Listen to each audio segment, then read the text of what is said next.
Halo, welcome back di channel Pak Motor Bengkulu. Inilah kedatangan lagi motor Aerox New yang kondisinya bunyinya kasar, kayak ngorok mesinnya. Dan penyebabnya ada di kelahar noken as lagi.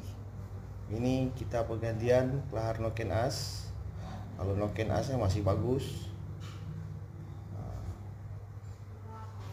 Nah, itu kelahar yang baru, yang besar dan yang kecil. Nah, ini yang lama. Nah, itulah penyampaian dari saya. Semoga bermanfaat. Jangan lupa like and subscribe di Pojok Motor Bengkulu.